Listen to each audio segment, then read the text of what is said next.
दुर्दैवाने गीतेश राऊत यांचं लग्न झाल्यानंतर त्यांच्या पत्नी ह्या मागच्या 3 वर्षापासून त्यांच्याबरोबर राहत नाही आहेत आणि त्यांनी तक्रारीमध्ये जे लिहिलेलं आहे की 2018 ते 2022 पर्यंत माझ्यावर अशा पद्धतीची अघोरी कृत्य केली जात होती आणि त्यामध्ये त्या तक्रारीमध्ये हेही लिहिलेलं आहे की ह्या बाबाबुवांकडे जाताना मी माझ्या आईवडिलांना सुद्धा घेऊन जायचं.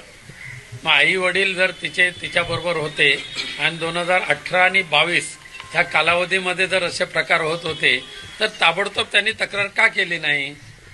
त्याला कोणी अडवलं होतं? त्यांच्यावर कोणी बंधन घातलं होतं? आज 2026 आहे, म्हणजे 22 साली किंवा 2018 ते 2022च्या दरम्यान झालेले हे जे काही असे जे प्रकार आहेत त्याची तक्रार ते 2026 मध्ये करतायत. यामुळे दिसून येते याच्या पाठीमागे काहीतरी काळेबेरं आहे आणि हे सगळे गैरप्रकार होत असताना त्याने स्वतः तक्रारीमध्ये लिहिलेलं आहे की त्या प्रत्येक वेळेला माझे आई वडील माझ्याबरोबर असायचे आणि मग आई वडिलांच्या संरक्षणामध्ये असणारी गिरिजा तिला त्याच वेळेला ह्या अघोरी प्रकाराच्या विरुद्ध आवाज उठवण्याची संधी होती किंवा तक्रार करण्याची संधी होती, परंतु त्यांनी 26 पर्यंत हे का दाबून ठेवलं हा विषय आहे.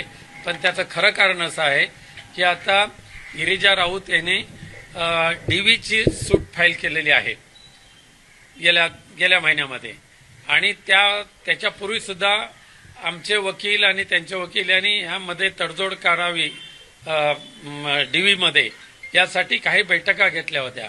पहिल्या बैठकीमध्ये तिने 5 करोड रुपये मागितले आणि 3 रूमचा घर मागितलं, 3 रूम किचन फ्लॅट, त्याचबरोबर ऑटोमॅटिक गाडी मागितली आणि तो फ्लॅट सुद्धा विथ टेरेस फ्लॅट असायला पाहिजे अशा पद्धतीची मागणी केली. दरमहा 2 लाख रुपये त्याशिवाय खर्चाला मिळाले पाहिजे अशी मागणी केली होती. आम्ही ती मान्य केली नाही.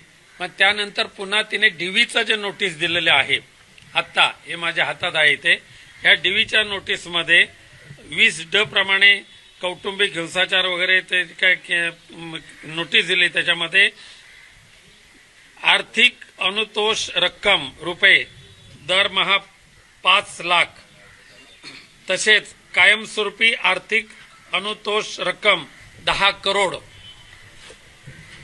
देण्याबाबतचे निर्णय सामनेवाला यांनी द्यावे. त्याचबरोबर भावनात्मक त्रासापोटी जी नुकसान भरपाई आहे ती सुद्धा 2 करोड, 2च ना, 2 म्हणजे 10 करोड अधिक 2 करोड 12 करोड आणि मागे एक आहे अजून एक 50 लाख कसलं तरी आहे.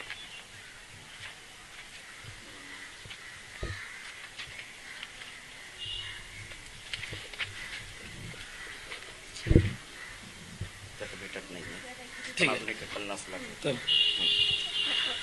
त्याशिवाय म्हणजे हे 12 करोड रुपये मागितले डीवीच्या नोटीसमध्ये आणि त्याशिवाय दरमहा 5 लाख रुपये खर्च मागितलं. त्याशिवाय घर आणि गाडी ही मागणी तर कायमच ठेवलेली आहे आणि ही मागणी मान्य होणार नाही हे लक्षात ठेवून तिने अशा पद्धतीचे खोटे नाटे आरोप आमच्यावर केलेले आहेत आणि ते आम्हाला मान्य नाहीत. तुम्हाला पोलीस स्थानकाकडून काही संपर्क करण्यात आला? आम्ही ही बाब आता पूर्णपणे न्यायालयाच्या अखत्यारीमध्ये आहे. आम्ही सुद्धा न्यायालयामध्ये गेलेलो आहोत. कापूरवाडी पोलीस स्थानकातल्या अधिकाऱ्यांशी बोलणं झालं, ते म्हणतात की राऊत कुटुंब आम्हाला संपर्क आम्ही करतोय परंतु आम्हाला प्रतिसाद देत. आम्ही इथेच राहिला आहोत आणि ठाण्याच्या सेशन कोर्टामध्ये आमची त्याच्याविरुद्ध जी आम्ही केस दाखल केलेली आहे त्याची नोटीस आम्ही कापूरबावडी पोलीस स्टेशनला बजावलेली आहे. पण अघोरी प्रथा, अंधश्रद्धा अशा प्रकारचे देखील आरोप नाही, अघोरीच्या संदर्भातल्या उपचाराचं आम्ही पूर्णपणे खंडन करतो. आम्हाला ते मान्यच नाही, आम्ही त्या पंथातलेच नाही आहोत. पण तिने जे नोटीस दिलेले त्या नोटीसमध्येच हे लिहिलेलं आहे की हे प्रकार होत असताना माझ्याबरोबर माझे आई वडील असायचे. एवढं स्पष्ट तिने तिच्या नोटीस तक्रारीमध्ये लिहिलेलं आहे. मग आई वडील असताना तिने अघोरी प्रकार आई वडिलांनी कसे सहन केले हे सगळे प्रश्न आहेत. त्याचे उत्तर आम्ही न्यायालयामध्ये देऊच. न्यायालयामध्ये आता आमची 23 तारीख आहे.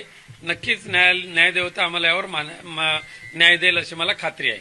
धन्यवाद.